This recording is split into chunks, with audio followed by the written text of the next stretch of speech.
¿Qué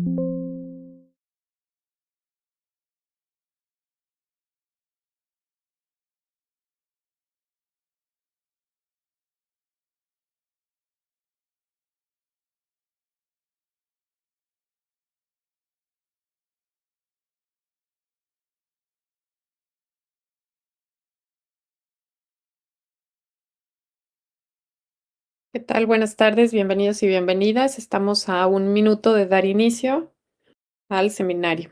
Entonces, esperamos un minuto más y arrancamos. Muchas gracias, doctora, enterado. Gracias, doctor.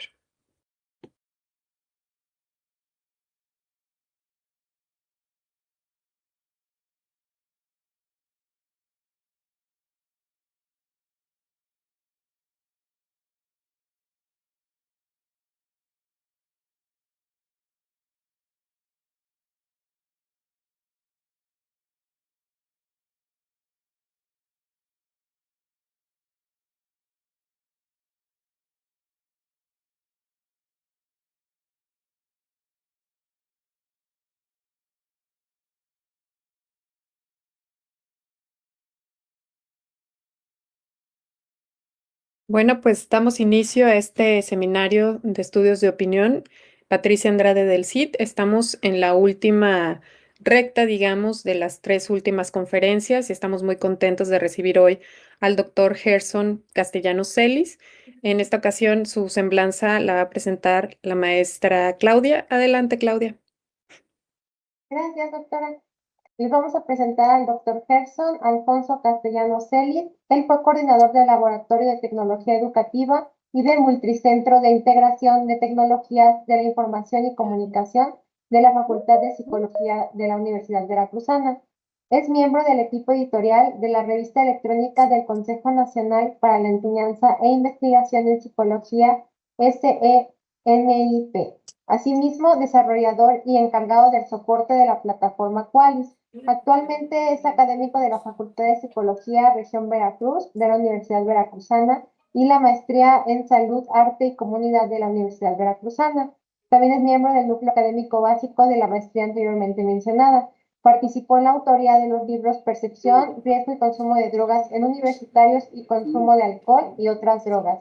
Bienvenido, doctor. Muchas gracias. Muchas gracias por la presentación. Ay, cada vez que ha sucedido esto y comienzan las presentaciones, digo, ¿en serio? ¿Todo eso? Y algunas otras cosas, y digo, uy, hay una gran responsabilidad ahí. Muy buenas tardes a todos y bienvenidos a este espacio de diálogo, de reflexión, ¿no? Y sobre todo de discusión académica. Agradezco al Centro de Estudios de Opinión y Análisis de la Universidad Veracruzana por por esta invitación. Y bueno, vamos a dar inicio.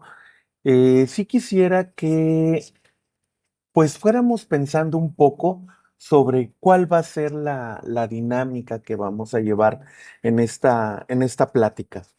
Generalmente, cuando he tenido la oportunidad de compartir en estos espacios y aprender de todos los interlocutores, de todas las personas que están involucradas, creo que van más allá de conferencias, creo que se convierten en pláticas, ¿no?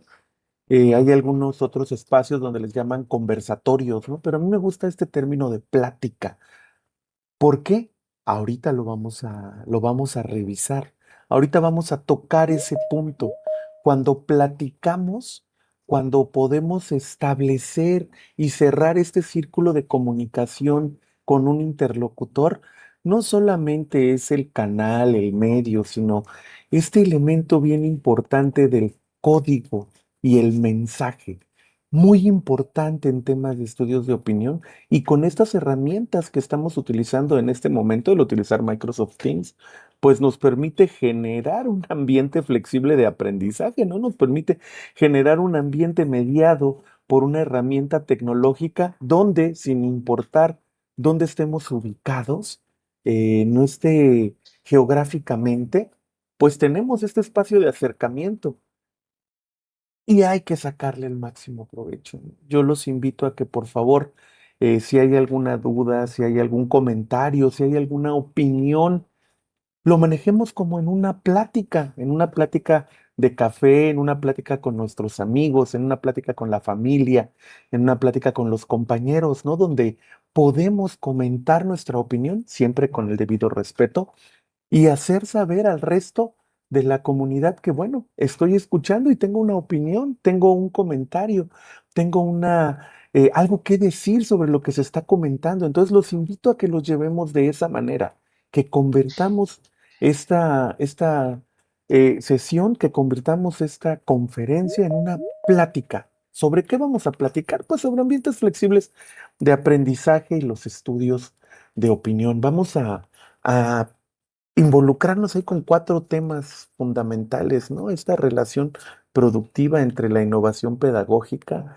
y la validez científica, ¿no?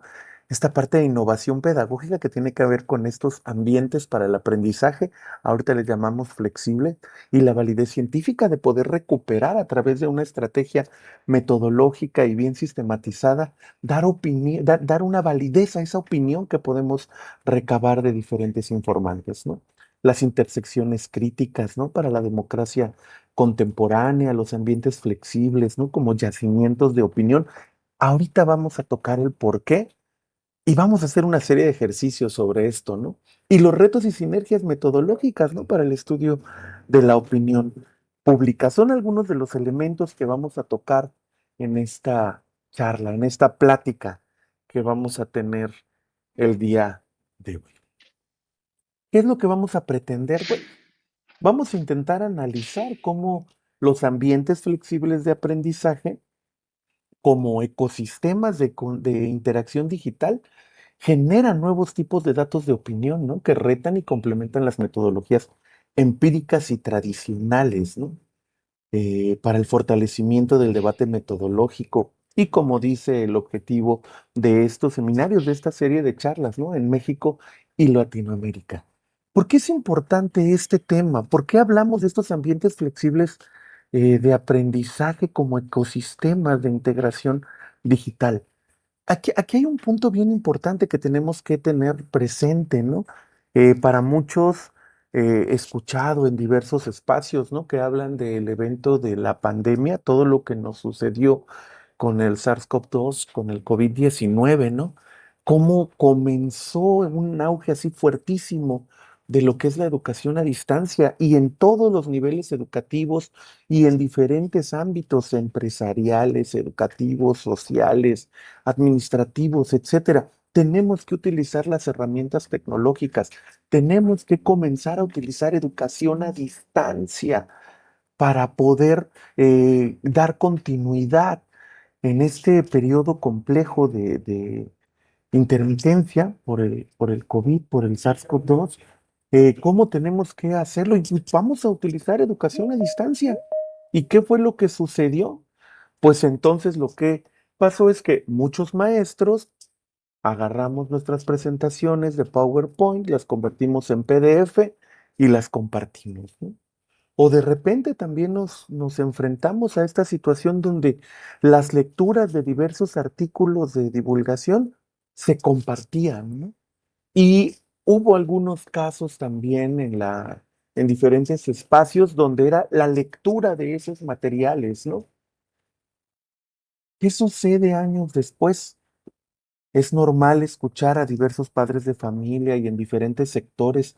Es que la educación a distancia, es que la educación en línea o virtual, pues no funciona porque solamente les dan a leer cosas, ¿no? Ahí tenemos una opinión, ¿no? Es que ese modelo no está funcionando. Ahorita que entren los chicos a la universidad, los que vivieron ese periodo y mientras estaban en la preparatoria o los que estaban en la secundaria y vivieron ese periodo y pasaron a la prepa o los de la primaria que pasaron a secundaria, no, pues es que no funcionó. Hay muchos huecos ahí en el aprendizaje, hay muchas cosas que no se vieron, hay muchos temas que no se abordaron o que no se abordaron de la manera correcta, ¿no? Ahí tenemos una opinión, ¿no? Es que no funcionó toda esa estrategia y ahora tenemos alumnos en la universidad con complicaciones para la socialización y para la socialización del aprendizaje. Ahora tenemos chicos en secundaria que se les complican las primeras interacciones que tuvieron que haber sucedido en la primaria, ¿no? Y tenemos chicos en preparatoria que no poseen este bagaje mínimo necesario cultural, académico, educativo, para poder hacer frente a los problemas de preparatoria y posteriormente de la universidad, porque la educación a distancia no funcionó, ¿no? Ahí tenemos también una opinión, pero ¿en qué grado esto es cierto? ¿En qué grado se implementaron las estrategias que indican los recursos andragógicos y pedagógicos para esta modalidad de aprendizaje de manera correcta? Eso puede generar también otra opinión. Y ahora, cuando hablamos de ambientes flexibles de aprendizaje, la Universidad Veracruzana, ahorita al rato vamos a comentar un poquito sobre Eminus, ¿no? ¿Cómo las llamamos en el modelo educativo? Experiencias de aprendizaje, ¿no? Experiencias educativas. Ese término experiencia tiene una connotación bien importante, porque en ese espacio académico, en ese espacio de formación, ya no solamente el estudiante se presenta como mero receptáculo, ya no es solamente a quien le voy a proporcionar la información, tendrá que leer y entregar un producto de aprendizaje. No, precisamente es experiencia porque existe una interacción con los otros estudiantes, con los materiales educativos, con los facilitadores, con los docentes, con todo el cuerpo administrativo y con todas las herramientas que hay en la universidad. Tenemos la USB, tenemos los diferentes centros, tenemos toda un área de formación básica general, tenemos muchas herramientas que generan que se convierte en una experiencia el aprendizaje del estudiante. Y ahora con la plataforma educativa Eminus, que ya tiene muchos años y varias décadas funcionando, aún más se fortalece. Pero podemos llegar a ese ambiente flexible para el aprendizaje o de aprendizaje, dar los mismos resultados que con la educación presencial. Incluso de manera presencial se genera la experiencia del aprendizaje, donde el estudiante tendrá que movilizar todos sus recursos y todas las herramientas para poder apropiarse de un contenido, desarrollar una actividad de aprendizaje. ¿Y qué opinión nos genera eso? ¿Y cómo podemos comenzar a recuperar información para la toma de decisiones correctas? ¿Cómo podemos hacer estudios de opinión hacia allá? Entonces, como pueden observar, el tema del que vamos a platicar es interesante. Pero vamos a ver, ¿por qué ambientes flexibles de aprendizaje y estudios de opinión? ¿Cómo hacemos para comenzar a vincular estos dos temas? ¿Qué relación tienen? Uf, pues mucho más de la que creemos, ¿no? Lo vivimos todo el tiempo. Cuando de repente participamos en una encuesta, cuando de repente respondemos algún cuestionario o respondemos alguna herramienta de recolección de datos, ya sea física o digital, opinamos muchas cosas. Pero cuando tenemos un grupo social, cuando tenemos ahí en WhatsApp el grupo con la familia, con los amigos, ¿hablamos igual? ¿Respondemos lo mismo que en el instrumento de evaluación? ¿En el instrumento de recolección de datos? ¿En el instrumento que estamos utilizando para recuperar la opinión? ¿Es lo mismo? ¿Qué es lo que lo hace diferente? Y ahora, con ambientes flexibles de aprendizaje o dentro de estos ambientes flexibles de aprendizaje, ¿qué se genera? ¿Qué tipo de opiniones se generan? ¿Cómo construimos actualmente nuestros aprendizajes?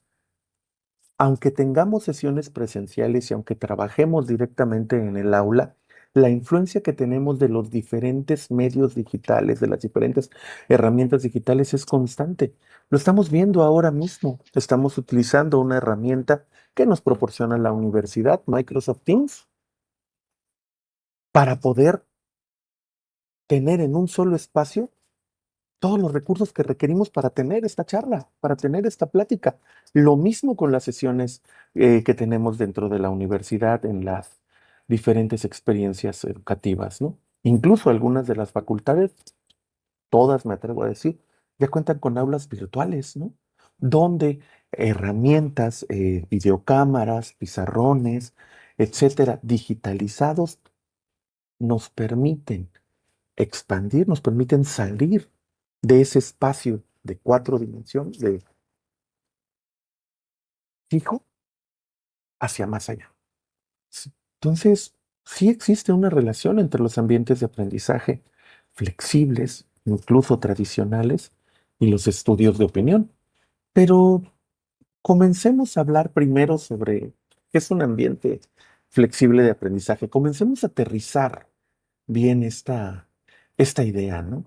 Comienzan siendo pues un objeto de innovación pedagógica, el hecho de poder llevar más allá de las aulas un material educativo, un contenido digital, objetos de aprendizaje, bases de datos, revistas electrónicas, etcétera, comienza siendo un proceso de innovación, innovación pedagógica e innovación tecnológica.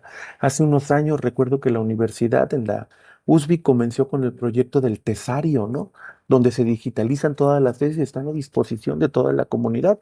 En la biblioteca virtual tenemos también esta herramienta de e-libro. Tenemos la base de datos también de libros de la UNAM, ¿no? Donde podemos tener acceso a diferentes herramientas de consulta. Entonces son procesos de innovación. Después se convierten en un objeto de estudio. ¿Cómo se lleva a cabo ahí el aprendizaje? ¿Cómo se lleva a cabo ahí la apropiación de conocimiento y cómo se aplican las técnicas y estrategias de enseñanza que llevamos en el aula hacia estos ambientes digitales? ¿Son las mismas? Vaya, ahí comienzan estos objetos de estudio. Vamos a ver si comenzamos a aplicar las estrategias tradicionales donde hay un momento expositivo dentro del aula o dentro de la clase, dentro de la sesión. Hay un momento expositivo. ¿Es lo mismo en línea? ¿Tengo que utilizar la misma estrategia? ¿Llevo a cabo ese momento expositivo o aumento, crezco mi realidad utilizando diferentes herramientas, simuladores, videos, bases de datos, trabajo que se va actualizando de manera automática? ¿Qué pasa si comenzamos a trabajar? No trabajo en equipo, sino trabajo colaborativo, donde yo comparta un documento, donde comparta una wiki y generemos de manera colaborativa un glosario de términos de la experiencia de aprendizaje, de la experiencia educativa. En este momento vamos a realizar tal experiencia educativa y el producto vamos a ir generando de manera colaborativa un glosario de términos, ¿no? Y comparto la herramienta de Wiki para que los conceptos nuevos que vamos presentando dentro de la experiencia vayan construyendo un glosario. ¿Cómo llevo a cabo ese proceso? ¿Qué herramientas son las que puedo implementar? ¿Cómo debo de generar la instrucción para que esto suceda? ¿Qué modelos de ese término de diseño instruccional son los óptimos para este trabajo? Todos los materiales los utilizo a partir de un modelo de Azure o de DigiCare o utilizo ADI para la creación de esos materiales. Esos son los objetos de estudio. Ese es el objeto de estudio que comienza a desarrollarse cuando comienzan a desarrollar estos ambientes flexibles de aprendizaje. Pero actualmente ya son una fuente de estudio. Ya no es solamente el objeto, sino es una fuente de donde podemos recuperar información. ¿Qué opinan los alumnos de la educación en línea? ¿Qué opinan los alumnos dentro del ambiente en línea? Son preguntas muy, muy diferentes. ¿Cómo pasamos del objeto de estudio a una fuente de estudio? ¿Qué opinan los alumnos de la educación en línea, de la educación a distancia, de estos ambientes flexibles para el aprendizaje? Muy diferente a qué opinan dentro del ambiente de aprendizaje. ¿Cómo se llevan a cabo estos procesos de comunicación? ¿Cómo se llevan a cabo estos procesos de discusión dentro de los foros y dentro de las herramientas que tienen las diferentes plataformas o ecosistemas, como el de Microsoft, como el de Google, como el de Adobe, como incluso el de Apple? ¿Cómo se llevan a cabo estas interacciones? ¿Y qué nos están dejando? ¿Qué otras herramientas están implementando que fortalecen esas dinámicas de comunicación y qué opiniones nuevas están generando? Ese es el tema. Tenemos que lograr identificar cómo se construyen estos ambientes de aprendizaje, no solamente en lo tecnológico y en lo pedagógico, sino también en lo social, sino también en el discurso social. Estos espacios, vaya, García los define como espacios de aprendizaje que se adaptan a las condiciones, necesidades y ritmos de los estudiantes, ¿no? Integrando tecnologías, diseños pedagógicos diversos y recursos accesibles, ¿no? Aquí tenemos dos términos que están muy interesantes, ¿no? Eso quiere decir, por la misma definición, que la flexibilidad es inherentemente positiva. O sea, sí debemos de tener los ambientes flexibles de aprendizaje porque es lo mejor y es lo bueno y sí debemos de tener las herramientas para educación a distancia, educación en línea, virtual o estos ambientes flexibles o multimodales, como también les llama la universidad.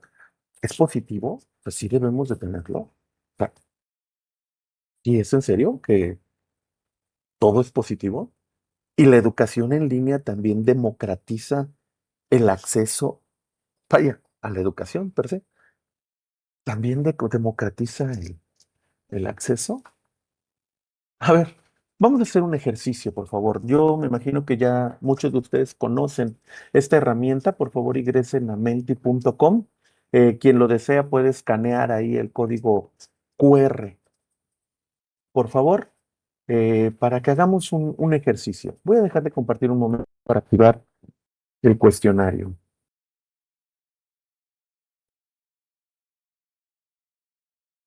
¿Puede poner el código nuevamente, por favor? Claro que sí, nada más permítame porque estoy activando el cuestionario y vamos para allá.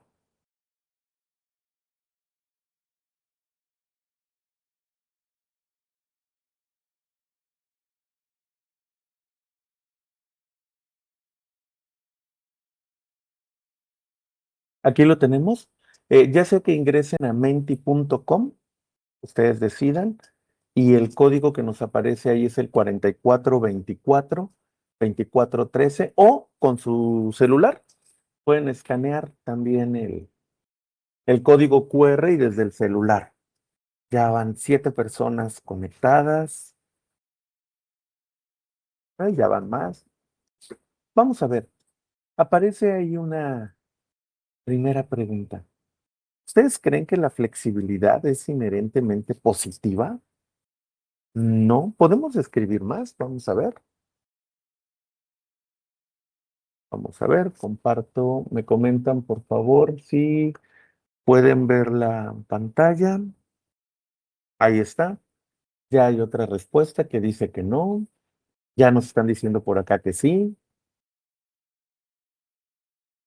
No todo depende. ¿Ok? Tal vez. Sí es positiva. Manejo del profesor. Ahí la pregunta nos dice eso. ¿La flexibilidad es inherentemente positiva?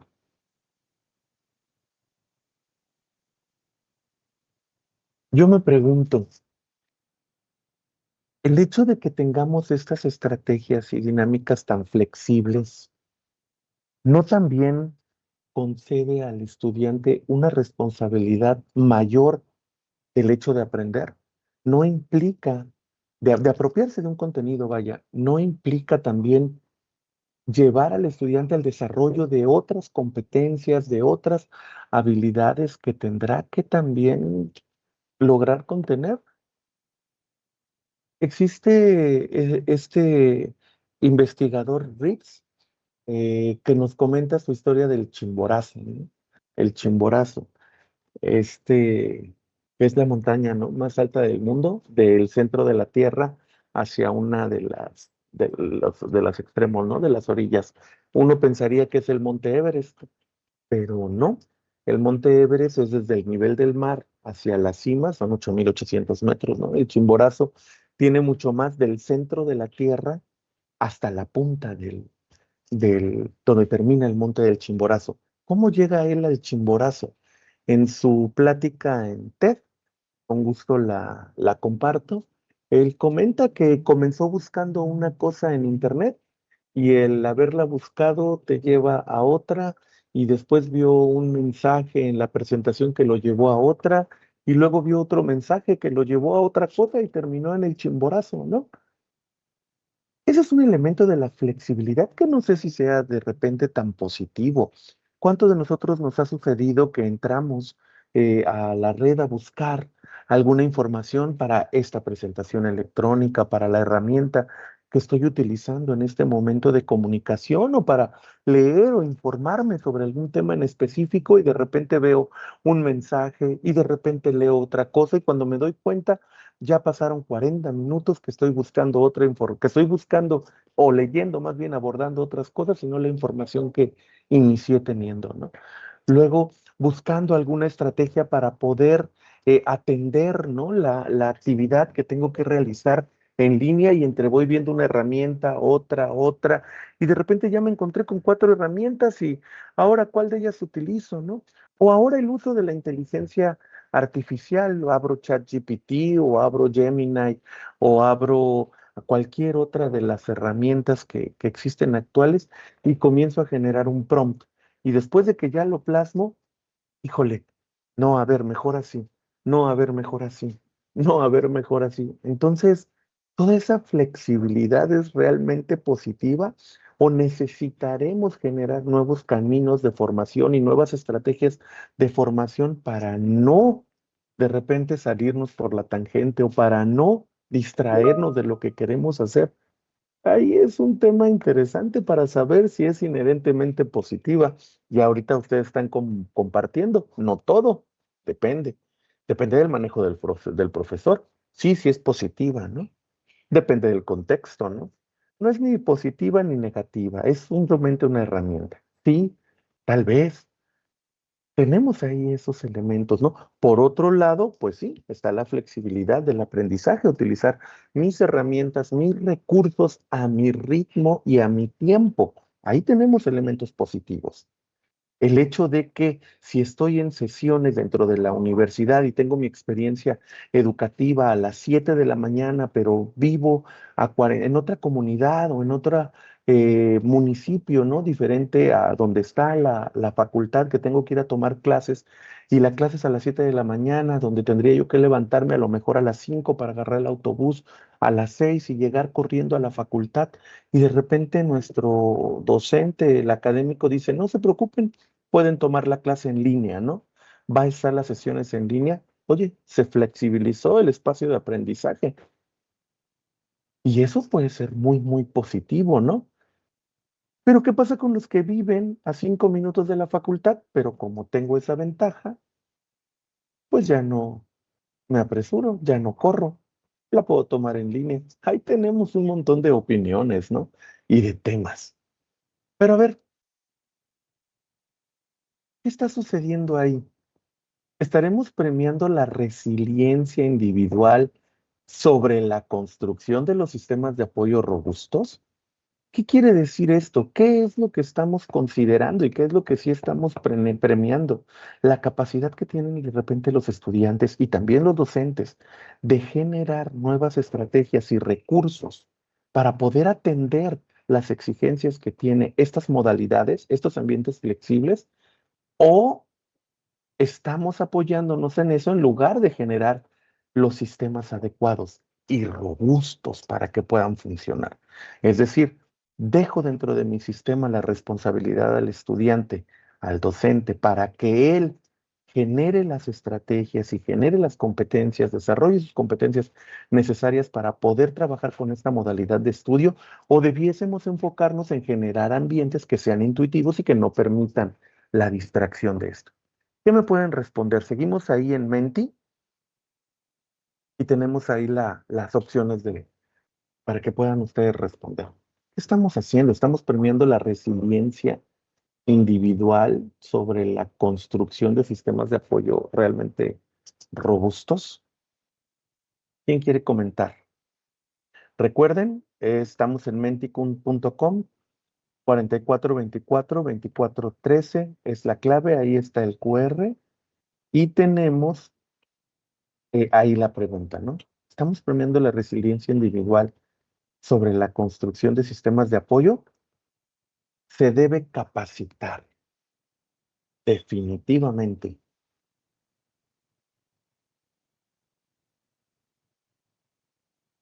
Tenemos ya dos opiniones.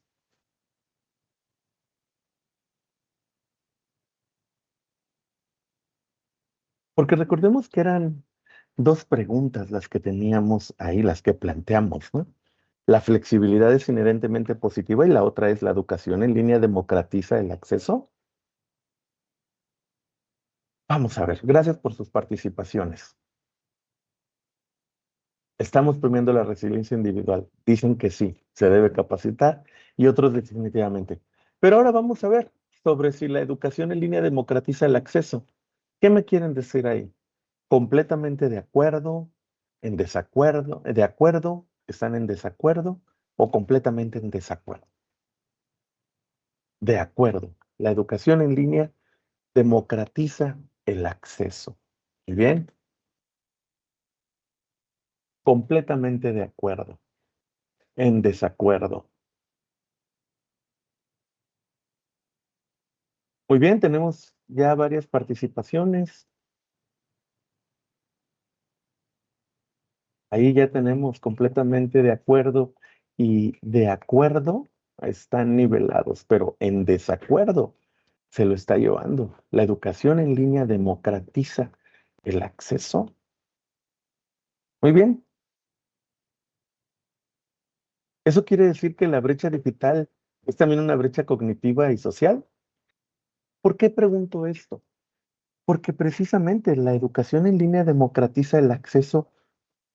Es un tema que tenemos que sentarnos a discutir, porque tendríamos que es tener las mismas condiciones todos para poder hablar de que sí estamos democratizando el acceso. Sin embargo, la brecha digital, uff, nada más el reporte del Día Mundial del Internet nos indica que el uso total de tecnologías y de Internet no es para espacios educativos, son para espacios sociales y de discusión. Actualmente, herramientas como TikTok se llevan las palmas. ¿Y cuál es el contenido que tenemos en TikTok? En segundo lugar, tenemos a YouTube. Facebook ya está en tercer lugar. Entonces, cuando hablamos de que la educación en línea democratiza el acceso, estamos hablando de que estaríamos todos en las mismas condiciones, tenemos el mismo acceso a Internet y para el uso que le damos a Internet es similar. El conocimiento de las herramientas tecnológicas, las características de infraestructura en las diferentes regiones es la misma. Por eso podemos decir que la educación en línea realmente está democratizando. O la brecha digital es también una brecha cognitiva y social. O sea, las condiciones sociales, las condiciones de infraestructura y en las que nos encontramos todos, tal vez no son las mismas. También hay una brecha ahí. Y cognitivamente, el uso de Internet no es el mismo. No es lo mismo que sepamos utilizar la conectividad que tenemos para ver TikTok y para ver videos en YouTube a utilizarlo para inscribirnos en algunos de las MOOCs que hay ahora en Internet. ¿Saben? Los de Coursera, los de México X, los de edX, ¿no? ¿Lo utilizo para qué? El Internet que utilizo, ¿lo utilizo para qué? Ahí tenemos esa brecha cognitiva, ¿no? Entonces la brecha digital también es una brecha cognitiva y social. Ya tenemos aquí varias opiniones, ¿no? Donde me dicen que están de acuerdo y completamente de acuerdo. Ahora, aquí me surge una pregunta. Vamos a analizar las cuatro últimas preguntas que tuvimos aquí en Menti. ¿La flexibilidad es inherentemente positiva? Ustedes tuvieron la oportunidad de ustedes escribir. No todo depende, ¿no? No todo depende. El manejo del profesor, ni positiva ni negativa. Ustedes tuvieron la oportunidad de escribir esas palabras. En esta pregunta que tuvimos de que si estamos premiando la resiliencia individual, o sea, la capacidad de salir adelante ante nuevos ambientes y nuevos entornos y estos espacios flexibles, de aprendizaje sobre la construcción de sistemas robustos que permitan a ti llevarte y acompañarte completamente de la mano. ¿Qué es lo que estamos premiando en educación a distancia cuando asignamos una calificación que el chico supo cómo manejar las herramientas digitales para poder entregar sus productos de aprendizaje? ¿O si realmente tenemos un sistema preciso que permite acompañar al estudiante? Muchos de ustedes dicen que se debe capacitar definitivamente. Tenemos aquí esta respuesta bien interesante. En algunos casos coincido que depende de ambas partes, pero la del estudiante puede pesar más, ¿no? Ustedes tuvieron la oportunidad de escribir toda la opinión, ¿no? Tenemos ahí dos sí. Pero, ¿qué sucede con este tipo de pregunta? ¿La educación en línea democratiza el acceso? Aquí tenemos las formas de respuesta en una escala de tipo Likert. Solamente tenemos completamente de acuerdo, en desacuerdo y completamente en desacuerdo. No tengo esta oportunidad de poder escribir todo lo que estoy pensando. Solamente responder a alguno de los indicadores que aparecen, de las opciones de respuesta. Lo mismo me sucede aquí. La brecha digital es también una brecha cognitiva y social, completamente de acuerdo y en desacuerdo. Y si tuviese una opinión mayor, y si quisiera expresar algo más en este espacio flexible, ¿qué tendríamos que hacer? Precisamente, ahí es donde entran muchos de los estudios de opinión. En el portal del Centro de Estudios de Opinión y Análisis, encontré que se menciona que es un proceso sistemático de recolectar y analizar las creencias, actitudes y percepciones de un grupo específico de personas, de un público o una muestra, sobre un tema concreto con un rigor metodológico para que los resultados puedan entenderse como un reflejo del sentir de ese grupo, ¿no? Sin embargo, lo que estamos comentando ahorita en estos espacios y en estos ambientes flexibles, pues quiere decir que la opinión pública es un fenómeno preexistente, que los sondeos simplemente miden. Ya tenemos una opinión realmente generada, ya existe ahí y nosotros solamente a través de las herramientas que nos permiten la recolección de datos de opinión los capturamos. ¿O es la encuesta la que construye la opinión pública, ¿no? Con la formulación de las preguntas, ya sea definiendo las categorías, la marca de agenda. Vaya, no es que se recupere, sino que se construye con la encuesta. ¿Qué es lo que nos sucede ahí? ¿Cómo funciona? ¿O una muestra aleatoria garantiza realmente la representatividad? Las tasas de no respuesta, los sesgos de cobertura, el diseño de los cuestionarios, ¿no podrían introducir de repente ruidos que puedan invalidar la extrapolación, que nos pueda llevar a otros resultados? Eso es precisamente el tema con los ambientes flexibles de aprendizaje.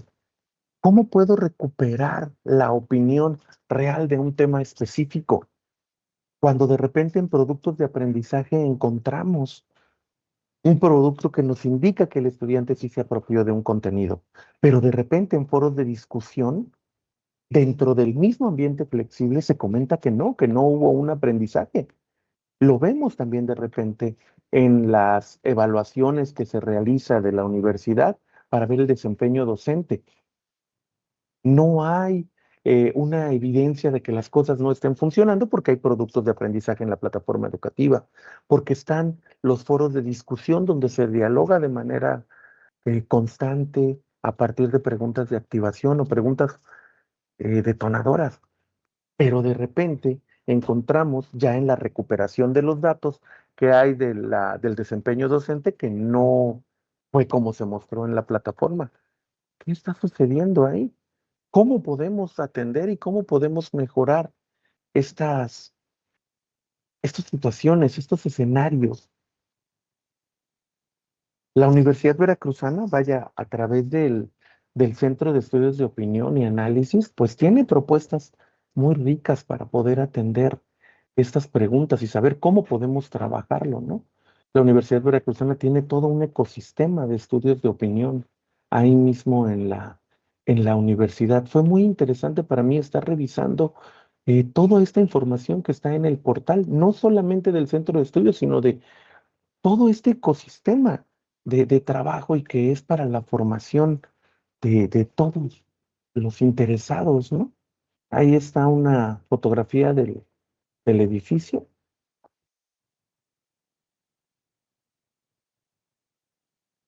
Tienen tienen su portal, ¿no? Del Centro de Estudios de Opinión Análisis, y hay una maestría en estudios de opinión y una especialización en estudios de opinión. Los encontré ahí en los portales institucionales, ¿no? Donde nos llevan, ¿no? A la formación del deber ser en expertos de observaciones empíricas, ¿no? Y fundamentación con evidencias a partir de un proceso metodológico muy bien fundamentado, riguroso, válido. Eso es muy importante, ¿no? Los planes de estudio que tuve la oportunidad de revisar reflejan un sólido estructura metodológica, una muy sólida estructura metodológica, ¿no? Pero ¿cómo integramos la crítica epistemológica a la opinión pública? ¿Cómo podemos llevar a cabo esa otra parte? La crítica epistemológica a esa opinión pública, sobre todo como concepto en el currículum, ¿no? Más allá de la enseñanza de las técnicas, estrategias, metodologías para la medición. Esa parte es a la que nos estamos enfrentando en estos ambientes flexibles de aprendizaje, ¿no? Sin embargo, también observo que existen estrategias para el desarrollo del pensamiento crítico. Está este seminario de estudios de opinión Patricia Andrade del CIP, donde las temáticas son sumamente interesantes, todas las charlas que hay. Y también veo que hay un observatorio veracruzano de medios. En verdad es muy interesante. Espero que estemos sacando el máximo provecho como estudiantes para nuestra formación, para poder medir de manera objetiva, ¿no? La opinión. La revisión de la página y su producción científica, pues muestra una gran variedad de temas, ¿no? A mí, yo sí me haría por ahí la pregunta, el impacto de esas publicaciones, ¿no? En el debate de las políticas públicas, ¿no? ¿Se encuentran disponibles los datos brutos que nos llevaron a esos resultados? Esos espacios son cruciales y la formación que se recibe en estas herramientas de posgrado nos llevan a estas respuestas, ¿no? Finalmente, todos estos espacios funcionan pues como un ambiente flexible de aprendizaje, ¿no? Para la investigación misma. Y en esta relación que estamos teniendo en este momento, en esta charla, también socializamos el conocimiento, ¿no? Que está en construcción. Yo vería la manera, ¿no? De que pudiéramos replicar esta estrategia que están siguiendo en el seminario en todos los posgrados de la universidad. Una excelente herramienta y una gran forma, ¿no? Esa estrategia de educación continua con el seminario y el observatorio. La expansión de la educación flexible en sí misma es un fenómeno, ¿no? Sobre el cual existe una opinión pública. Es lo que estamos comentando precisamente en este momento. ¿Qué sucede dentro de estos ambientes? ¿Qué sucede dentro del proceso de aprendizaje mediado por tecnología, tanto en el estudiante como en los facilitadores, los docentes? Esta interacción que existe con los materiales educativos, este discurso que se genera entre los mismos estudiantes respecto a un contenido educativo, respecto a un docente digital, a nuestros maestros, ¿no? A los académicos, a los docentes, a los facilitadores. ¿Cómo se ejecuta y cómo se va desarrollando? Esa es la parte principal. ¿Qué piensan los ciudadanos sobre la educación en línea?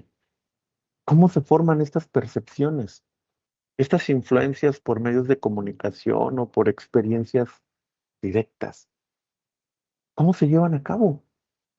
Las plataformas digitales y entornos virtuales abren siempre nuevas fronteras metodológicas, ¿no? Pero siempre con grandes desafíos. Comentamos hace un momento la situación que vivimos derivada del COVID.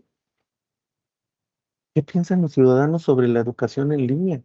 Tenemos diferentes informes, muchos de la UNESCO, que nos hablan sobre cuál es la opinión ahora de la educación en línea, de quienes vieron forzados a cursar estas estrategias, a llevar a cabo estas dinámicas, muchas veces improvisadas, sin una construcción metodológica sobre cómo llevar a cabo los procesos de enseñanza y los procesos de aprendizaje. Entonces, ¿a qué nos llevaron? ¿Cuál es la opinión ahora que existe?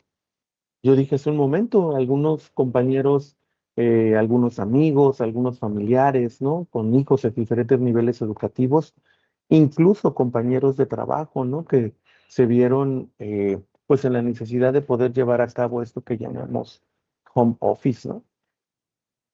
Muchos de ellos es que la conectividad que yo tengo en mi casa no era suficiente, ¿no? Y tenía yo muchos problemas para estar conectados. Otros, el equipo de cómputo que tengo en mi casa, pues no solventa las necesidades que tengo, porque pues el que tenía la oficina es el que servía. En otros espacios les dejaron llevarse sus equipos, ¿no? A sus casas para que pudiesen trabajar. ¿Y qué opinión generó todo esto sobre el uso de las herramientas digitales, ¿no? Y sobre todo, los sesgos de información. ¿Tiene que ver con la herramienta de aprendizaje o tiene que ver con los beneficios secundarios que estoy obteniendo? Tal vez cuando estoy en línea no tengo que preparar todo el espacio como cuando llego a la oficina, ¿no? Y toda la producción que realizo en cómo me preparo y cómo me visto para ir a la facultad o al centro de trabajo, ¿no? Aquí basta con una camisa, me pongo el saco, me pongo la corbata, pero abajo sigo en bermudas, ¿no? O de hecho puedo ni siquiera abrir la cámara. Hay muchas situaciones de esas con los estudiantes, donde de repente por accidente encendían su cámara y seguían acostados, ¿no? O de repente seguían en ropa interior, ¿no? Entonces, ¿qué tiene que ver ahí? Tiene que ver con la planeación del ambiente y el hecho de todo lo que tengo que trabajar yo como estudiante o yo como docente o con los beneficios secundarios que obtengo por esa modalidad. ¿Cómo construyo esa opinión? ¿Qué pensamos sobre la calidad de la educación en línea? Sobre los ambientes flexibles de aprendizaje, ¿no? Y esa percepción, ¿cómo se forma? ¿O están influenciados por medios de comunicación o experiencias realmente directas?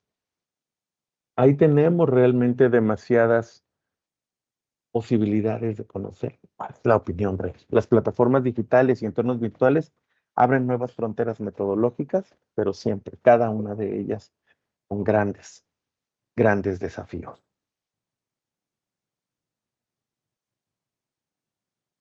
Vamos a hacer un ejercicio. Vamos a hacer un análisis crítico. Ahorita vamos a regresar a la plataforma de Menti, pero quiero saber si hay alguna duda, hay algún comentario. Veo aquí en el chat. Y si tenemos TDA, ahí nos quedamos, busque y busque, y no terminamos la primera tarea. Exactamente, si de repente no tenemos ahí como que déficit de atención, o no nada más déficit de atención, sino cualquier evento, ¿no? Que nos distraiga de interés, olvide, ya no terminamos la tarea, es un buen comentario. Me gustaría escucharlos. ¿Algún comentario que tengan hasta el momento? Gracias, maestra Julia, por tener encendida su cámara. Adelante, tienes tu mano levantada. La escucho. Gracias, doctor. Bien, pues creo que este tema es realmente relevante y a modo de ejemplo, pues esta propia conexión por diversas circunstancias del alumno. Yo fui de las que opino que depende mucho de ambas partes, usted lo decía, tanto del docente de crear las condiciones y tener también el dominio de este tipo de conexiones, pero también del alumno. Tiene diversas circunstancias. Algunos pueden estar en su espacio laboral aún, algunos en casa. Usted lo decía hace un momento. He tenido la fortuna también de estar en la docencia y créame que este tipo de sistema híbrido en algunos casos, crea muchas, podríamos decir hasta resistencias del alumnado. El desarrollar este tipo de habilidades creo que es muy difícil para algunas generaciones. Además, tomemos en cuenta que en algunos grupos ya avanzados, en este caso de una maestría y demás, pues sabemos diversas generaciones concentradas. Para algunos será muy fácil hacer este tipo de ejercicios, el IQR, por ejemplo, que usted nos aplicó. Para algunos otros que tenemos cierta edad, de otra generación, la brecha digital sigue siendo, creo que, algo complejo. Y lo digo en ambas modalidades. Como alumna y en su momento como docente, creo que enfrentamos ciertas resistencias. Y creo que esto es, digamos, yo diría como en transición. A esto nos orilló la pandemia. En el home office también es otro gran tema. Lo hemos visto incluso en el ámbito público con las diversos cargos, funcionarios que ya no asisten a desempeñar su función, sino que lo hacen desde diversos ámbitos muy criticables. Y creo Exactamente. que hay una parte que ha sido benéfico, sí ha facilitado para muchos es el avanzar en actividades, ya sea académicas, laborales, pero en muchos otros creo que perdemos de vista que todavía hay grupos de población que no tienen ni el acceso ni el dominio total a la tecnología, a los equipos. Entonces, digo, es un tema muy amplio y bueno, realmente el enfoque que usted está dando me agrada. Gracias. Muchas gracias, maestra Julia. Y es que ese es precisamente el tema. Usted lo acaba de enfatizar muy bien. Vamos a hacer un estudio sobre la opinión de los estudiantes, ¿no? En la educación a distancia en línea, ¿no?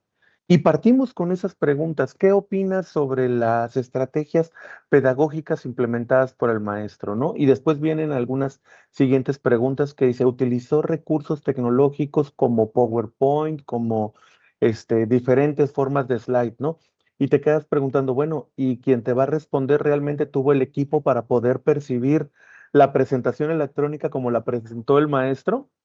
Y luego vienen otras, ¿no? Donde dicen, observen los siguientes videos en los cuales se demuestra cómo realizar observación sistemática a un grupo de niños en un kinder, ¿no? Y tú tienes que marcar si el niño presenta la conducta o no, observes esto.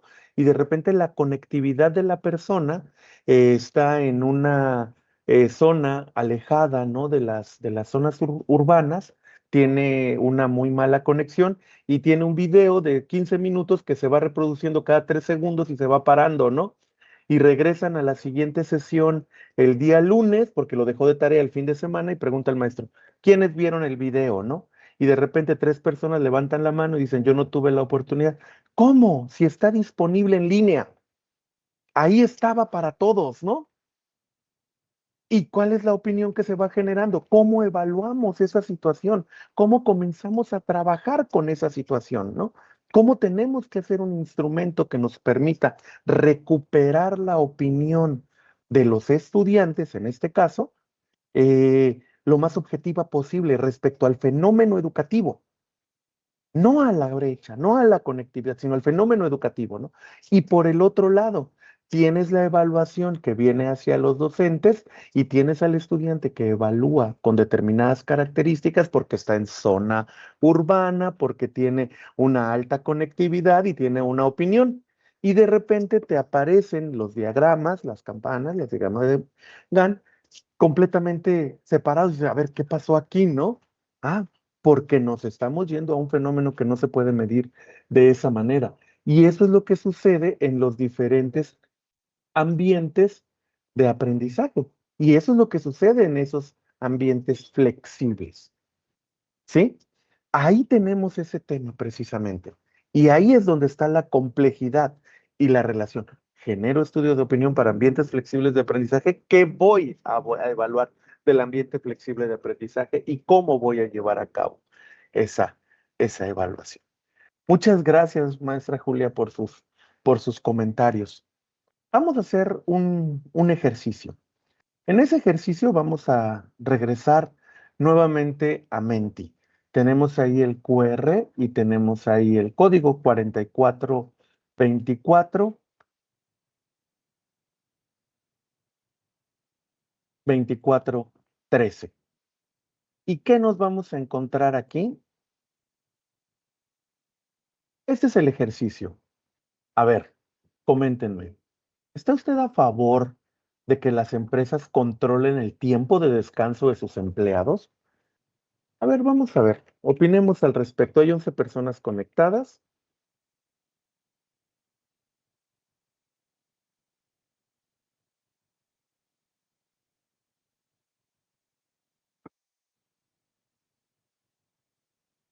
Ya tenemos ahí algunas respuestas. No estamos a favor de que las empresas controlen el tiempo de descanso de sus empleados. El hecho de que respondamos que no, pues no implicaría lo contrario, ¿no? Que cada uno de los empleados que administre sus propios tiempos, ¿no? Solamente es la respuesta objetiva a esa pregunta. ¿Está usted a favor de que las empresas controlen el tiempo de descanso de sus empleados? No. Y sí. Ya vemos ahí quién va ganando el no. Pues vamos a ver. Tengo otra pregunta. Esto es parte del ejercicio. Esa es otra pregunta. ¿Cree usted que las empresas deberían implementar políticas de desconexión digital para proteger el tiempo personal de sus empleados? ¿Ok? Deberían implementar políticas de desconexión digital para proteger el tiempo personal de sus empleados. Completamente de acuerdo. Bueno, tenemos aquí ya un desacuerdo.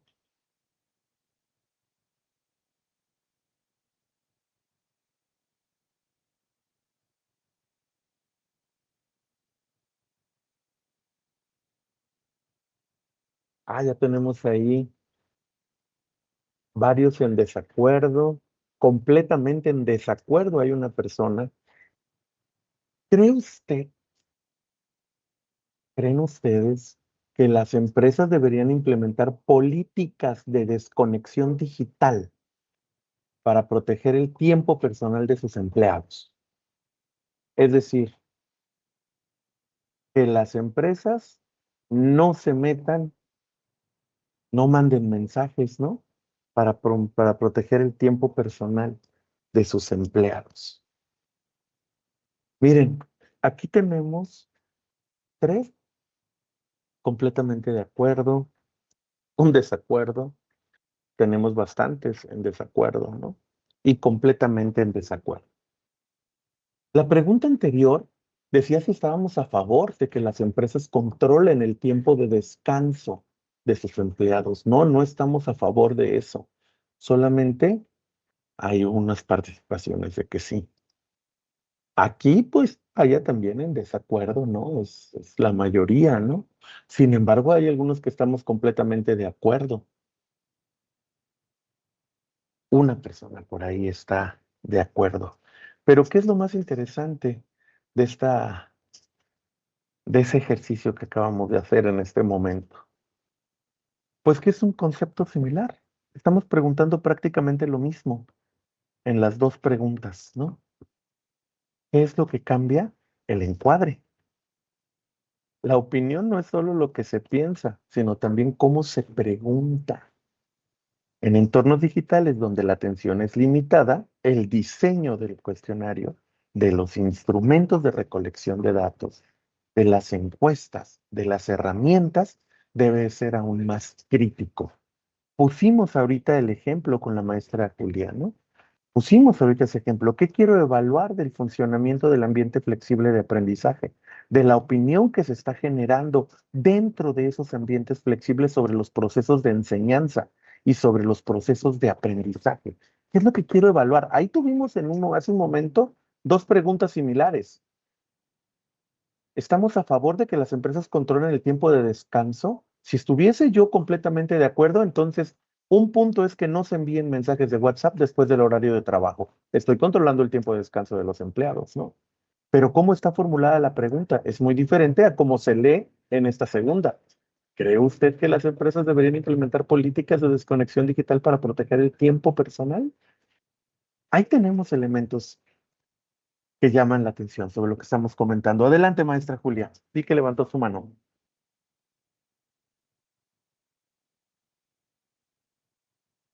Sí, doctor. Porque yo fui de las personas que contestó diferenciado en ambos cuestionamientos. En el primer caso, cuando decía que se está a tiempo de controlar el tiempo de descanso a los empleados, yo lo entendí dentro de la jornada laboral.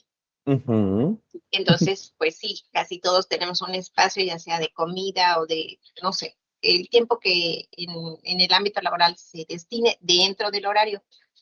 Pero cuando habla de la desconexión, entendemos que una vez fuera o cumplido el horario o la jornada laboral, sí debería haber ese tipo de política. Claro, lo vemos desde el ámbito, digamos, de la empresa como tal, donde tal vez eso es viable. En algunas actividades de la administración pública estatal en un sentido amplio, esto bien puede no aplicarse. Y de ello se ha hablado, y es a lo mejor materia de debate, precisamente el derecho a la desconexión, ¿no? Pero yo lo entendí en distintos contextos, aunque, como bien dice la reflexión, se refiere a lo mismo. Exactamente. Y es que es así, precisamente, como usted lo comenta. O sea, yo lo entiendo de una manera y tengo una opinión al respecto. Y esa opinión que yo estoy compartiendo parte de mi entendimiento, de mi experiencia, de mi dinámica, de mi historia de vida, de mi historia laboral, ¿no? De todas las historias y de la forma en que lo comparto con mis compañeros. Al ratito sucede el enunciado de que es que ahora la empresa quiere controlar mi tiempo de descanso, ¿no? Y de repente dice un compañero, pues sí, no, una política es que ya no te manden mensajes de WhatsApp mientras estás después de tu horario laboral. Ah, bueno, sí, así sí. Ah, espérame. Entonces, ¿qué construyó la respuesta? ¿Qué construyó la opinión? La pregunta, la historia de vida, la persona, la socialización. ¿Qué la construyó? ¿Y qué puedo hacer yo como parte de un equipo que se está encargando de recopilar, analizar, generar los instrumentos para obtener la opinión de las personas y poder presentar informes más adelante? ¿Cuál tiene que ser mi actitud al respecto? Y sobre todo cuando lo hacemos de manera digital, donde no tenemos una conexión con la otra parte más que a través de una herramienta. En este momento, usted, maestra Julia, y yo somos los únicos que tenemos la cámara encendida. No sé si los demás compañeros nos están escuchando. No es lo mismo que yo esté hablando con usted de esta manera, donde usted no está viéndome, no hay un acercamiento a todos esos procesos no verbales de comunicación si la estoy observando, si no, solamente con la única información que usted cuenta es con la modulación de mi voz. Así es otra cosa. La forma en la que expresamos los ojos, incluso la dilatación de las pupilas, la sonrisa, ¿no? La alegría. La alegría es un evento que no podemos controlar, igual que la risa, nos surge. Entonces, toda esa información queda sesgada. ¿Cuál es nuestra responsabilidad si nosotros estamos recabando información para un informe de estudios de opinión? Ahorita vamos a hacer otro ejercicio en ese sentido. Gracias, maestra Julia. Invito a todos los compañeros que quieran compartir, digo, encender su cámara a que lo hagan para que podamos cerrar ese círculo tan importante de la comunicación que nos enseñaron desde la primaria, de hecho. Entonces, el concepto es similar, pero el encuadre es completamente diferente, ¿no?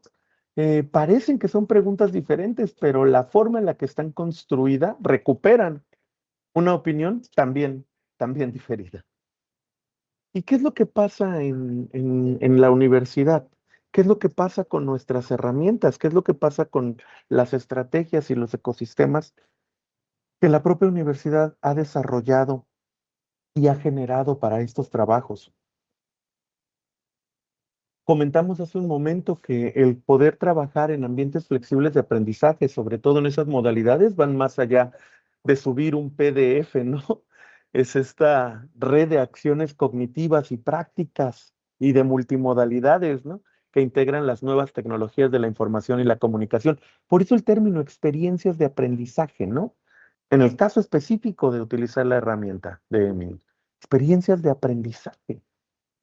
Es Eminus, es este sistema de administración de ambientes flexibles de aprendizaje. Cada una de nuestras cuentas y cada uno de los cursos que tomamos es un ambiente diferido que sucede en un solo ecosistema, donde se llevan a cabo procesos cognitivos, procesos sociales, procesos académicos, administrativos, incluso, porque desde ahí podemos identificar la entrega de las actividades de aprendizaje, lo que nos permitirá y después llenar las actas, ¿no? Sin embargo, estos ambientes, ¿cómo se llevan a cabo? ¿Cómo se ejecutan y cómo generan nuestra opinión, ¿no? Esta imagen de plataformas académicas de la Universidad Veracruzana lo extraje de su portal. Tenemos tres herramientas súper importantes que le dan forma a este ecosistema virtual, a esta generación de ambientes flexibles de aprendizaje y que también nos permite trabajar en entornos tradicionales, ¿no? Para el aprendizaje o para la enseñanza, ¿no? Eminus, la plataforma educativa para la administración de los ambientes flexibles de aprendizaje que permite la agrupación de diversas herramientas tecnológicas. Esas herramientas tecnológicas destinadas a la apropiación de diversos saberes. Saberes como se declaran en la modalidad, en el modelo educativo integral y flexible, saberes teóricos, heurísticos y axiológicos, ¿no? Y con otras dos herramientas ahí importantes, lienzos, que nos permite generar un ambiente más agradable, que genere una adaptación más humanizada, ¿no? Más intuitiva dentro de la plataforma de Eminus y Lumen con todo este repositorio digital donde podemos tener videos, presentaciones, lecturas, etcétera, que integrados generan un ecosistema y un ambiente de aprendizaje óptimo, óptimo. ¿Cómo es que estos ambientes, cómo es que estos espacios flexibilizados, estas realidades aumentadas, estos espacios que van más allá de de las cuatro paredes, construyen y generan una opinión de nosotros? ¿Y cómo podemos, del espacio? ¿Y cómo podemos saber si esa opinión es objetiva? ¿Y cómo trabajar con esos datos? ¿Cómo trabajar con esa experiencia? Vamos a hacer un siguiente ejercicio. Para esto voy a dejar de compartir la pantalla porque vamos a platicar de WhatsApp. Los invito, por favor, gracias a quienes tienen encendidas sus cámaras. Eh, Viene la primera pregunta. De repente tomamos una experiencia de aprendizaje en la plataforma educativa, en Eminus, y nos podemos encontrar un foro de participación, ¿no? Vamos a suponer que ya llevamos a cabo esta experiencia, ¿no? Ya lo trabajamos de manera muy asidua con el docente, ¿no? La otra persona que está del otro lado evaluando nuestros aprendizajes. Y con todas estas sabiedades que ya comentamos sobre, compartió algunas lecturas, videos, la brecha digital, la brecha social, todo lo que estamos hablando, ¿no? También la cognitiva, el hecho de que sepan o no manejar las herramientas. Viene un foro de participación donde te dicen, ¿y qué opinas de la experiencia de aprendizaje? Vamos a ver, aquí en la plataforma educativa comparto con ustedes una de las experiencias que tengo. Vamos a ver si todavía estoy conectado. Vamos a ver, aquí tengo una experiencia que se llama inteligencia emocional. Voy a ingresar a la plataforma educativa.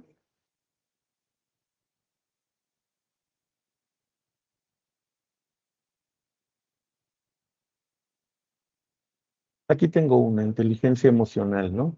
Y aquí veo que están los materiales educativos de la plataforma. Hay un mensaje de bienvenida, donde me estoy presentando. Hay una agenda de trabajo, ¿no? de lo que se va a ver en cada una de las sesiones. Hay una dinámica de trabajo también donde se explica cómo se llevan a cabo la experiencia, qué fechas tienes que tener, cómo vas a acreditar tu experiencia de aprendizaje, ¿no? Y además tiene las diferentes sesiones y lo que vas a ver en cada uno de los materiales en la plataforma. Tiene un apartado de fuentes de información, ¿no? Y actividades, ¿no? De aprendizaje. Y de repente hay un foro y este foro de participación pues tiene una herramienta de presentación y comienzo a presentarme dentro de la plataforma, ¿no? Comienzo a presentarme con los mismos, con todos los compañeros que estoy tomando esta experiencia, ¿no? Son 21 integrantes dentro de este proceso educativo donde estoy llevando esta experiencia, ¿no? Entonces, viene esta actividad donde me piden que me presente en el foro, ¿sí? Ya estamos más o menos todos situados. Eso lo podemos hacer tranquilamente y participamos, ¿no? Y al final de la experiencia de aprendizaje, tenemos un foro final, un foro de cierre. Y te pido, opina sobre la experiencia. ¿Cuál es tu opinión sobre esta experiencia de aprendizaje? ¿Qué tendríamos que mejorar en ella? ¿Qué tendríamos que prestarle mayor atención para que el proceso de aprendizaje sea óptimo? ¿Qué mejorarías? ¿Cuáles son las áreas de oportunidad, ¿no? De la experiencia? Y damos una opinión. Y de repente tenemos en nuestro WhatsApp un grupo con compañeros, ¿no? Que tenemos de otros espacios, de otros ambientes educativos, incluso uno familiar, y te preguntan, ¿cuál es tu opinión? Oye, ¿qué estás haciendo ahorita?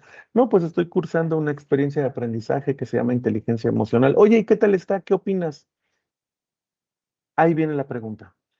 Lo que compartimos generalmente en nuestros foros sociales es similar a lo que compartimos en los foros académicos. ¿Utilizamos un mismo tipo de discurso? Y en caso de no ser así, ¿qué es lo que genera la diferencia? ¿Y cuál opinión es la verdadera? ¿Quién quiere opinar?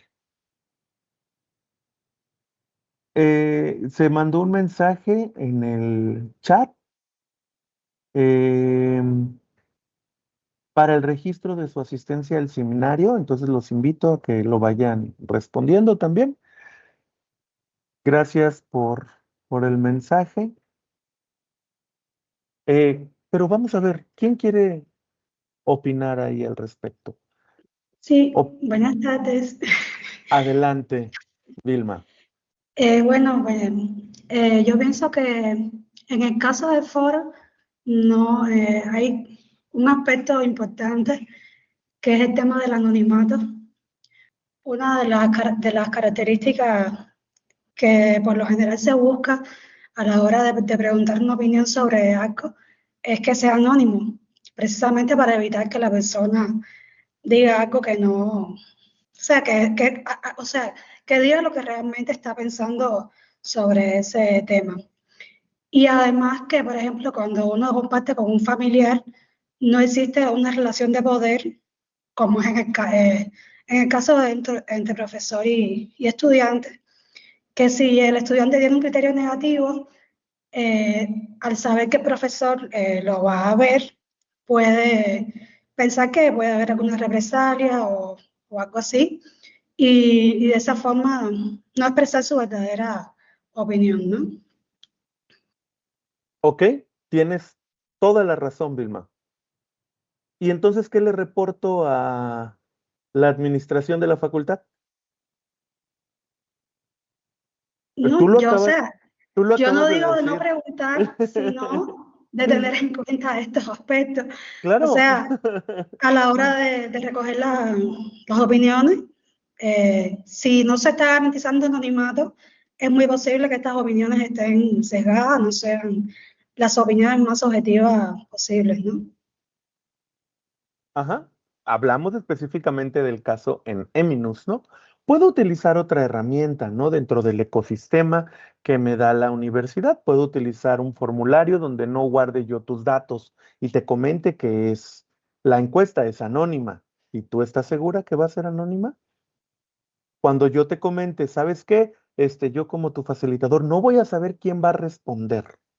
¿Respondes de todas maneras lo mismo que en un estudio de WhatsApp, que en un foro de WhatsApp con tu familia, amigos, sin esta situación de poder que bien comentas?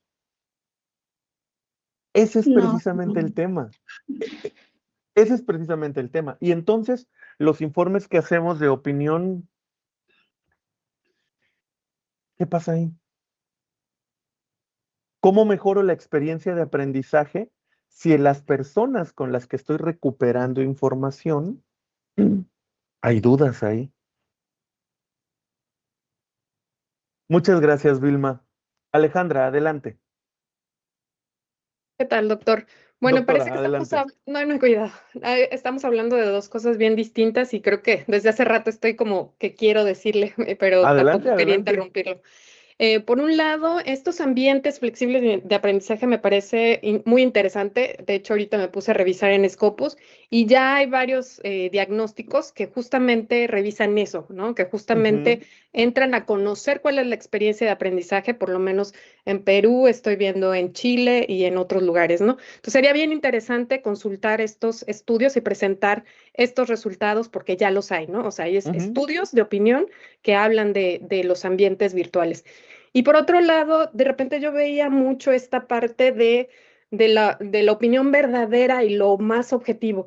En los estudios de opinión no podemos partir de ahí epistemológicamente. Por eso Exactamente. es bien importante reconocer, y yo siempre lo digo en clases, lo que nosotros, en la aproximación que vamos a tener al conocimiento, a esa fotografía, ya sea desde una percepción cuantitativa o metodologías cuantitativas o metodologías cualitativas, unas con un acercamiento mucho más objetivo y con otras con un acercamiento mucho más subjetivo, van a tener implicaciones totalmente diferentes y difícilmente no podemos entrar en vamos a decir, en la ingenuidad de creer que vamos a tener una aproximación muy certera de lo que está opinando la gente. O sea, vamos a tener una pequeña observación. Por eso incluso hay estos estudios mixtos que implementan metodologías cuantitativas y metodologías cualitativas. Ahora, en esta parte que justo comentaba Wilma, que también ha estado en alguna de estas clases, pues se dan los procesos de intersubjetividad, ¿no? Si yo estoy en un focus group, pues yo tengo un proceso intersubjetivo de lo que el profesor, usted lo decía, ¿no? A ver, quiero verlos, quiero que prendan sus cámaras, y ahí va a tener un proceso de intersubjetividad en donde usted va a hacer lectura y va a asumir alguna serie de cosas de la otra persona. Y esas formas de asumir van a modificar en ese mismo momento las opiniones que puedan vertirse, ¿no? Ahora, Así cuando se es. dan, por ejemplo, encuestas en donde no hay interacción cara a cara, por eso también es bien importante definir si mi encuesta es cara a cara, si mi encuesta es online, si mi encuesta es telefónica. Todos estos factores van a alterar la forma en que yo conteste por estos procesos de intersubjetividad, ya sea metodologías cuantitativas o cualitativas, ¿no? Y todavía más, pues si hay un proceso de anonimato que idóneamente pues se tiene que dar por cuestiones éticas, ¿no? Pero todos esos factores van a ir modificando la manera en que las personas vamos respondiendo a estos estudios de opinión. Los estudios de opinión no reflejan una realidad, pero hacen una aproximación a ellos. Y lo importante aquí creo que sí, que me toca decirlo porque pues es un seminario de estudios de opinión, es esta transparencia metodológica de cómo estoy haciendo toda la recopilación de información, ¿no? Y lo tomamos, pues creo que muy en serio aquí en el Centro de Estudios de Opinión, en los estudios que usted ya se tomó el tiempo de revisar de cada uno de los investigadores y los colaboradores que en ellos trabajamos, ¿no? Entonces, si yo estoy diciendo que mi encuesta es representativa, ¿con qué margen de error, con qué nivel de confianza? Lo estoy reportando de la manera más pues transparente posible. Si es online, si es telefónica, qué día en dónde, bajo qué circunstancias, en qué contexto, etcétera, etcétera. O sea, todos estos elementos contextuales van a ayudar a que esa información no es una información, pues, no, o sea, nadie lleva la verdad absoluta porque pues los que hacemos ciencia estamos hasta en contra un poco de eso. Tenemos aproximaciones a la verdad, ¿no? Pero no podemos tener el conocimiento completo de las cosas. Entonces, sí quería comentar eso porque creo que es bien interesante lo que se discute, incluso que se ponga en cuestión, pero también precisarlo un poquito. Gracias, doctor. Sí, sí, doctora. Y precisamente ya me la ganó usted con la presentación, porque precisamente hacia allá es donde íbamos. Sí, resultado de, bueno, estos ejercicios, había un estudio que podemos hacer ahí, un estudio de caso muy simple como ejercicio. ¿Qué pasa si la UV implementa un nuevo módulo en la plataforma educativa, ¿no? Instruccional, institucional para mejorar los ambientes flexibles de aprendizaje y de repente obtenemos en este supuesto, en este último ejercicio que íbamos a hacer, ¿no? Realiza una encuesta de salida y obtiene que hay un 85% de satisfacción en el nuevo módulo, pero de repente la Secretaría de Educación realiza un análisis del sentimiento que hay en los foros ya de discusión y encuentra que el 70% de los comentarios hay enojo. ¿Cuál es lo correcto? Y precisamente aquí entra lo que usted está comentando, doctora. ¿Cuál dato es verdad? ¿Fracasó o tuvo éxito el nuevo módulo, no? ¿Cómo reportamos esto a rectoría, no?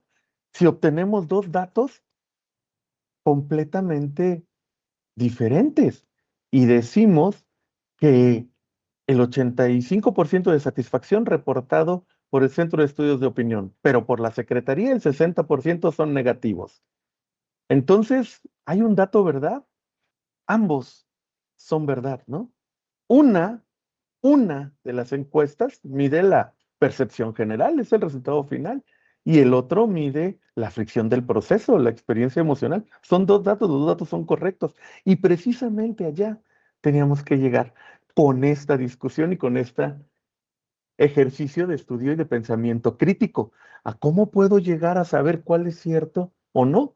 Utilizamos ambientes flexibles de aprendizaje para entender por qué ese 15% restante estaba insatisfecho, ¿no? O qué problemas o situaciones específicas identificó, pero ambas son verdad.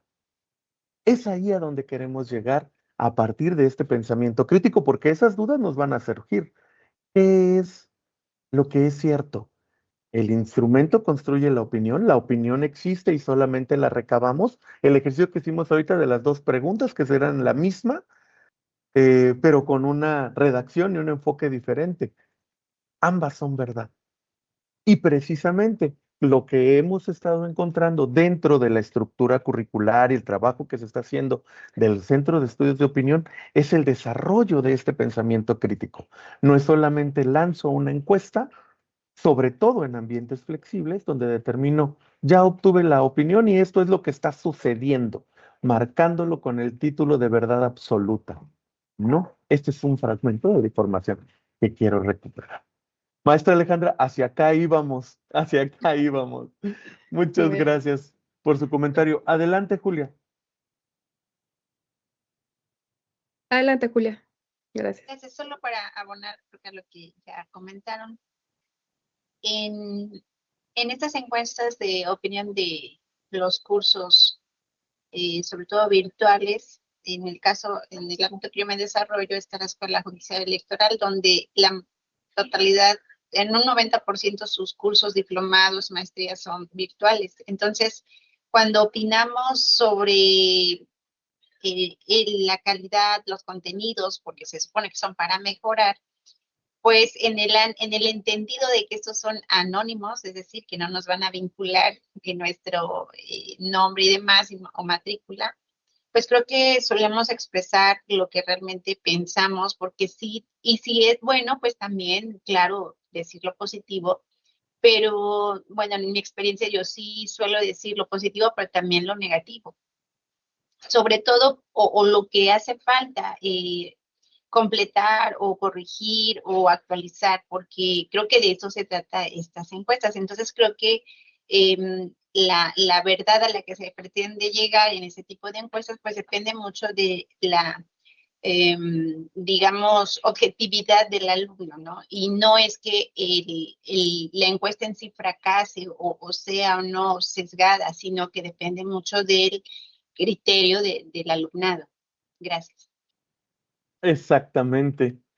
Y vaya, vamos a ver, resultado de esa reflexión, con base en esta revisión que se está haciendo, pues la maestría y la especialización potencialmente impartidas en modalidad no escolarizada, pues son ese laboratorio, ¿no? Para formar profesionales que no solo sepan hacer una encuesta, sino que comprendan, ¿no? Sus límites ontológicos y el poder social que tiene precisamente el recabar, el recuperar y el poder hacer el análisis de la opinión. Sí, doctora. Sí, nada más un comentario. Sí, sí puede haber encuestas que tengan sesgos, puede Sí. haber malos diseños metodológicos, como los muchos sondeos que ni siquiera tienen estas muestras representativas, etcétera, etcétera. O sea, sí puede haber un mal ejercicio una mala praxis, ¿no? De los estudios de opinión, pero justamente pues pues es de interés para esta maestría y para el Centro de Estudios de Opinión, pues no, no caer en esas malas praxis, ¿no? Y bueno, pues sí hay una gran cantidad de teoría y de ejercicios metodológicos que van velando por eso justamente, ¿no? Sí, en efecto, metodológicos, ontológicos y epistemológicos, ¿no?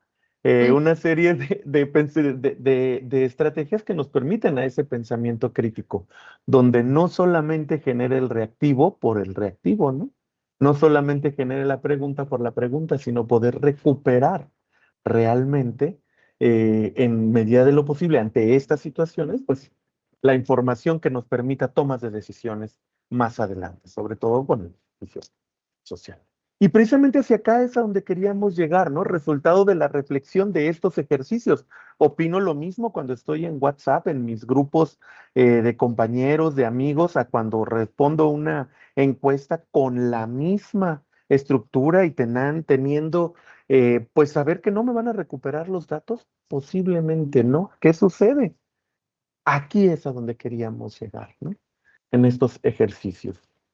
Vamos a ver, los ambientes flexibles de aprendizaje no son solamente un medio para formar investigadores de opinión, ¿no? Son contextos donde se redefine la misma naturaleza del conocimiento y la participación social. Lo estamos viendo en lo que comentamos de las experiencias de aprendizaje, en esta dinámica que estamos teniendo en este momento, en todos los espacios donde, mediados por tecnologías, hay un acercamiento en el discurso y en la comunicación de las personas, ¿no?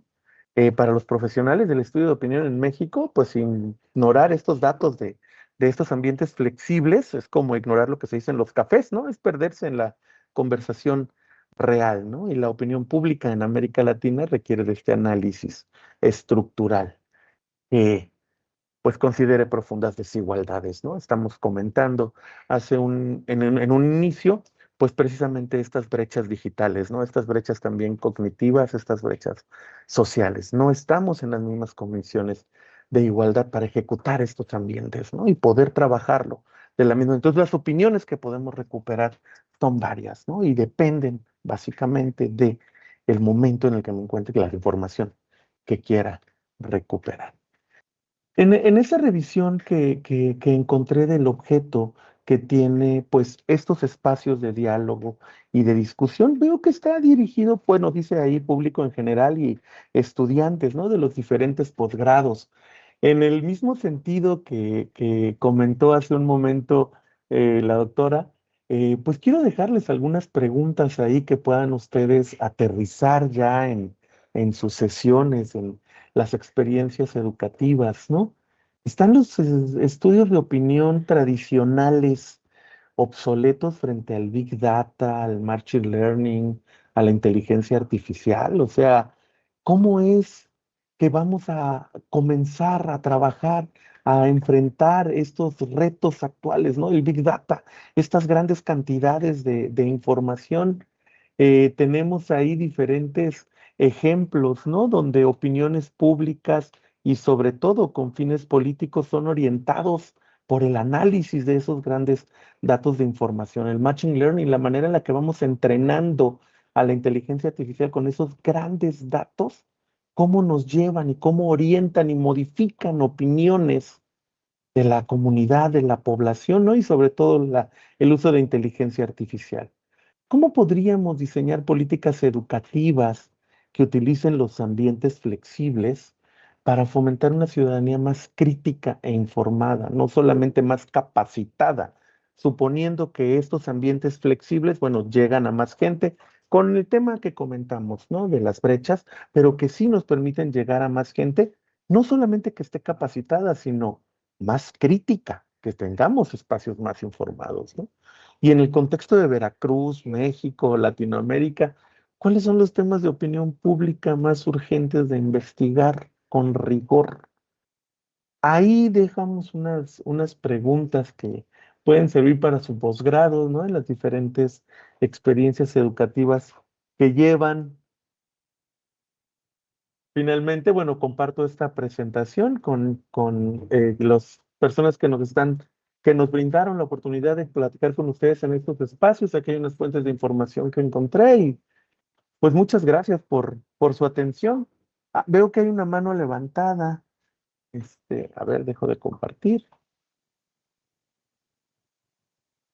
Por acá, Rubén, adelante, te escuchamos.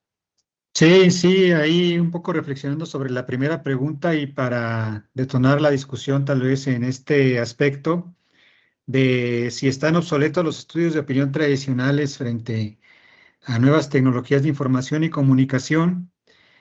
Desde mi perspectiva, la respuesta es que no, ¿no? Ok. Y ofrezco dos ejemplos muy claros de eso, ¿no? La elección presidencial de 2024 y la elección judicial. En ambos casos, si por ejemplo usáramos técnicas de Big Data o de inteligencia artificial para sistematizar opiniones recogidas a través de redes sociales, por ejemplo, o dejadas en Internet, Xóchitl Gálvez hubiera ganado por mucho, ¿no? O ese sería el pronóstico de un estudio de opinión Ok. en ese sentido. Pero las encuestas hechas casa por casa de la manera tradicional, con una metodología rigurosa, sí pudieron anticipar el resultado de la elección presidencial. Yo esto lo vi también en Puebla, en unas encuestas de salida que se hicieron también en la elección de 2024 para la elección de gobernador. Y claramente, usando un método de encuesta tradicional, se empezó a dibujar la perspectiva de que iba a ganar pues el gobernador, ¿no? Actual del estado, y en una proporción creo que era del 60-40, no sé, una diferencia muy grande. Y nadie lo creía, ¿no? Uno no se creía eso, y una de las razones por las que no se creía, pues era eso, ¿no? Que eran técnicas tradicionales, era un método tradicional que estaba usando, pero fue muy, muy acertado, ¿no? En la elección de Claudia Sheinbaum también los métodos tradicionales fueron los que dieron, los de encuesta por vivienda, los de muestreo probabilístico, de ciudadanía mayor de 18 años en vivienda, fueron los que dieron los porcentajes más acertados de votación. Y también en la elección judicial hubo una, digamos, hubo muchos intentos de innovar, ¿no? En términos tanto de estudios de opinión como de tratar de, de modificar o de persuadir al electorado a Ajá. decantarse por una opción, ¿no? Y vimos muchos intentos, por ejemplo, a través de TikToks, a través de Instagram. Y lo que realmente funcionó para determinar el voto en esa elección fueron las redes clientelares y, en última instancia, los acordeones de papel. Entonces, eso se me hace muy, muy importante, ¿no? O sea, el papel en el siglo XXI como medio de comunicación le ganó al TikTok y a las redes sociales y a la inteligencia artificial y a lo que tú quieras. Entonces, ahí hay algo interesante, ¿no? O sea, hay una paradoja que creo que estamos también observando y estudiando, en la que justamente el hecho de que haya tanta diversificación tecnológica para emitir y para analizar la opinión, parece que le da más importancia todavía a los métodos tradicionales de persuasión y también de sistematización de la opinión. Es mi opinión al respecto. Sí, vaya, no están obsoletos, ¿no? Finalmente, y fundamentas y argumentas, ¿no? El por qué no lo consideras. Tenemos por ahí este estudio de Cambridge Analytics, ¿no? Que hizo que hubiese un cambio de información para lo del Brexit, ¿no? También sería cuestión también de estudiar y saber qué Mm, sucedió ahí. Pero ¿Qué es lo que sucedió? José, justamente, por ejemplo, Ajá. Con Cambridge Analytics, que se dijo que había sido fundamental tanto para el Brexit como para la elección de Trump. O sea, la realidad es que no.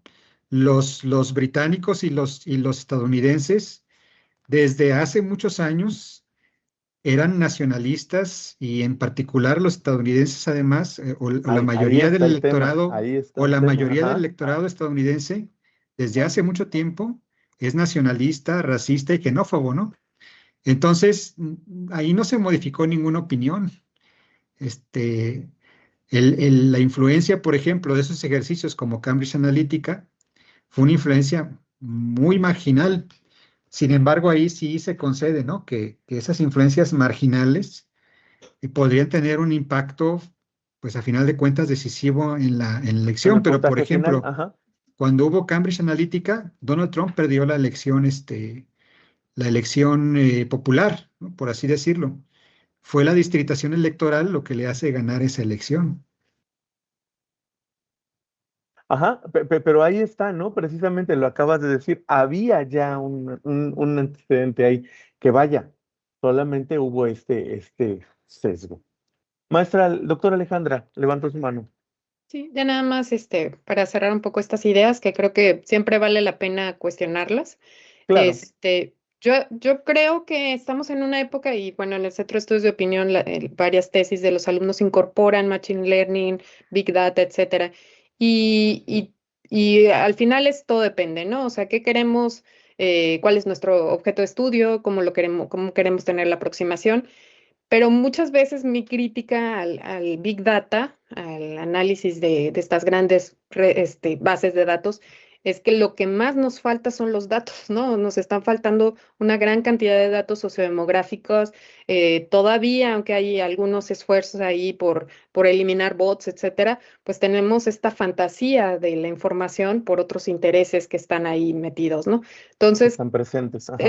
esto refuerza todavía un poco lo que decía el doctor Rubén, de que pues estas formas de medir la opinión pública de manera, tanto las encuestas, pero tampoco podemos dejar de lado los focus groups, las entrevistas, etcétera, etcétera. Hay bastantes mecanismos cuantitativos y cualitativos para acercarnos a la opinión pública. Creo que nos siguen siendo muy ricos, pero tampoco podemos dejar de lado el Big Data, ¿no? También nos está ofreciendo información relevante y creo que yo a veces decía, pues el Big Data es esta ciudadanía expuesta, ¿no? O sea, es una forma en que podemos saber qué está pensando el ciudadano o qué está expresando el ciudadano, que no necesariamente siempre es lo que piensa o siente, porque pues algunas condiciones de anonimato generan que se exprese de otra manera, ¿no? Creando hasta otro personaje. Entonces, sin embargo, pues es interesante y nos da para cuestionarnos y para crear más estudios al respecto, pero creo que no es uno u otro, ¿no? Sería esa mi opinión. Sí, en efecto, usted lo dice muy bien. Cómo estamos reaccionando, ¿no? Ante los diferentes eventos que están sucediendo, esto de los nuevos algoritmos, ¿no? Tú comienzas a ver algo en una red y te va presentando información similar todo el tiempo y el algoritmo está aprendiendo de manera inmediata, ¿no? Ahí estamos hablando de Machine Learning, ¿no? Y trabajando con grandes cantidades de datos. Pero en efecto no se trata de uno u otra, por eso son preguntas, ¿no? Que podemos irnos planteando para ir reflexionando dentro de nuestra formación, dentro de los estudios de opinión, ¿no? Y sobre todo teniendo presente estos nuevos espacios y estos nuevos ambientes flexibles y sobre todo ya aumentados, ¿no? De donde recibimos estos procesos de aprendizaje. Pues bueno, eso es básicamente la plática sobre ambientes flexibles de aprendizaje y estudios de opinión. Dejo mi correo electrónico, eh, ya se compartió, me parece, Gracias. para poder, vaya, dar seguimiento, platicar, comentar si hay alguna duda, más información, o que podamos llevar esta plática más allá de este espacio, ¿no? Entonces, ahí lo dijo hcastellanos@v.mx y pues muchas gracias a todos por sus comentarios, por la atención, por la oportunidad de poder, que están dando a todos para que podamos discutir y tener estos espacios de diálogo. Muchas gracias a todos. Muchísimas gracias. Un aplauso al doctor Gerson. Y pues seguir invitándolos en las siguientes sesiones. En la siguiente sesión está el maestro Ramón Armando Pérez con evaluaciones de impacto en políticas públicas, la importancia de los estudios de opinión y los enfoques alternativos. Y para cerrar con broche de oro, con la doctora Mónica Mendoza Madrigal, violencia política y mediática, cobertura periodística del proceso electoral local 2021 en el estado de Veracruz. Agradecemos nuevamente al doctor Gerson por estas reflexiones sobre los ambientes flexibles y los estudios de opinión y los invitamos a que pues cerremos, perdón, como se debe este seminario que cumple su primera emisión y que va a seguir funcionando en los siguientes semestres. Gracias. Y doctor Gerson, su constancia se la haremos llegar vía correo electrónico. Muchas gracias. Gracias. Sí, muchas gracias. Gracias, Julia, por los comentarios. Sí, no se preocupe, doctora. Vaya. Lo importante son esta apertura que ustedes están generando para este diálogo, ¿no? Para estas pláticas, para estos espacios de reflexión. Gracias a todos. Todos y bonita noche. Nos vemos el próximo lunes. Hasta luego. Hasta luego.